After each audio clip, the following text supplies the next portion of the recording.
Você sabia que ainda hoje existe um povo que segue João Batista como profeta central, mas que rejeita Jesus Cristo? Eles vivem escondidos entre rios, no Irã e no Iraque, praticam batismo semanais e preservam textos sagrados, escritos em aramaico, a mesma língua falada há 2000 anos na Palestina. Pouco se ouviu falar deles, mas eles existem, são os mandeanos, os últimos gnósticos do Oriente Médio. Uma comunidade que sobreviveu a perseguições, guerras e exílios, guardando rituais que o cristianismo e o islamismo tentaram apagar da história. Mas, Fernanda, quem são os mandeanos?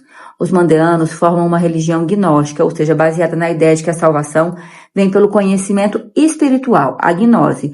Surgiram provavelmente entre os séculos I e III da nossa era, na região da Mesopotâmia, território que hoje corresponde ao Iraque e ao sudoeste do Irã. Eles se autodenominam nazoreanos, ou sabeus mandeanos. A palavra manda significa justamente conhecimento. Sua tradição é dualista. Acreditam que o universo está dividido entre o mundo da luz e o mundo das trevas. A alma humana, para eles, pertence originalmente à luz, mas está aprisionada na matéria.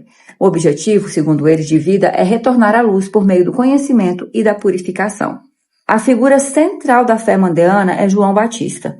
Eles o veem como o verdadeiro mensageiro da luz, o profeta que trouxe luz ao batismo, como rito de purificação. Mas aqui está o choque. Para os mandeanos, Jesus não é o Messias. Em alguns textos ele aparece como um falso profeta, alguém que deturpou a mensagem de João. Isso cria uma ruptura profunda com o cristianismo. Enquanto os cristãos fazem de Jesus a figura central para a salvação, os mandeanos afirmam que foi João quem transmitiu a verdadeira gnose e que a salvação não vem da cruz, mas da água corrente. O principal livro sagrado mandeano é o Ginza Raba, que significa grande tesouro. Ele é escrito em mandaico, um ramo do aramaico. Esse livro reúne cosmogonias, histórias da criação, regras da pureza e conselhos éticos. Outro texto importante é o Quiolasta, uma coletânea de orações litúrgicas baseadas principalmente nos batismos e rituais fúnebres. Eles também têm o livro de João, que narra passagens da vida e da missão do profeta, mas de forma muito diferente dos evangelhos cristãos. Esses textos são guardados por sacerdotes e passam de geração para geração. O ritual mais importante para os mandeanos é o batismo repetido, chamado masbuta.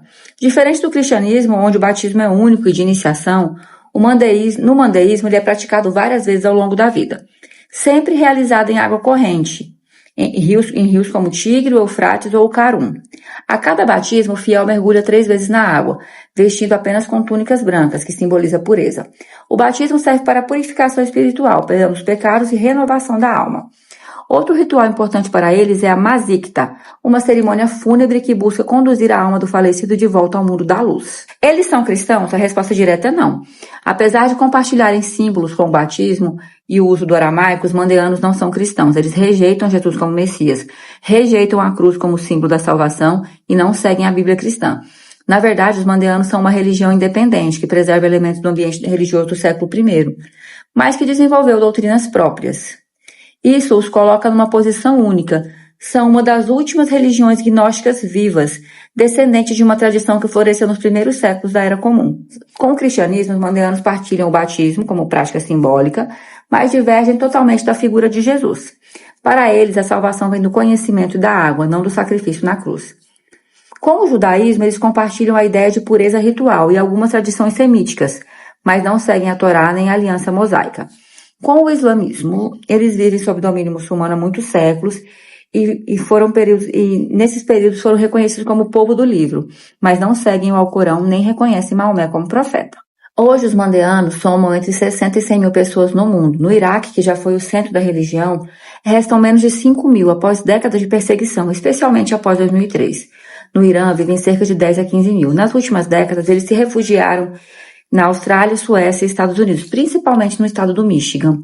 O maior problema da comunidade é a endogamia. Só é considerado mandeano quem nasce de país mandeano. Eles não aceitam conversões. Isso faz com que o grupo seja ameaçado de desaparecer a longo prazo, porque novas gerações enfrentam dilemas com casamentos mistos na diáspora. Os mandeanos sofrem perseguições contínuas. Durante o domínio árabe e otomano, eles eram tolerados, mas vistos como estranhos. No século XX, regimes no Iraque e no Irã restringiram sua liberdade religiosa. Com a ascensão do ISIS entre 2014 e 2017, a situação se agravou. Sequestros, assassinatos e conversões forçadas. Muitas famílias foram obrigadas a fugir. Hoje vivem espalhados pelo mundo, tentando manter seus ritos, mas enfrentando o risco do desaparecimento cultural. E por que os mandeanos são importantes, Fernanda? Bom, os mandeanos são um tesouro vivo da antiguidade.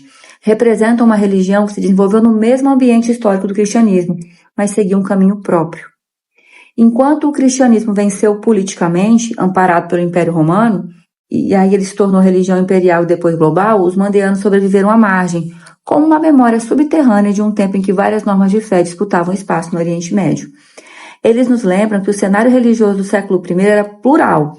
Além de judeus, cristãos e pagãos, existiam gnósticos, essênios, samaritanos, mandeanos. Cada grupo tinha sua visão de salvação. Os mandeanos são talvez o último elo vivo com uma era esquecida da história das religiões. Seguem João Batista como mestre supremo, rejeitam Jesus, preservam rituais de 2000 anos e continuam mergulhando em águas correntes como caminho de salvação. São uma religião minúscula, perseguida, ameaçada de extinção, mas que guarda em si um segredo incômodo, a lembrança de que nos primórdios o cristianismo não era a única versão possível da fé.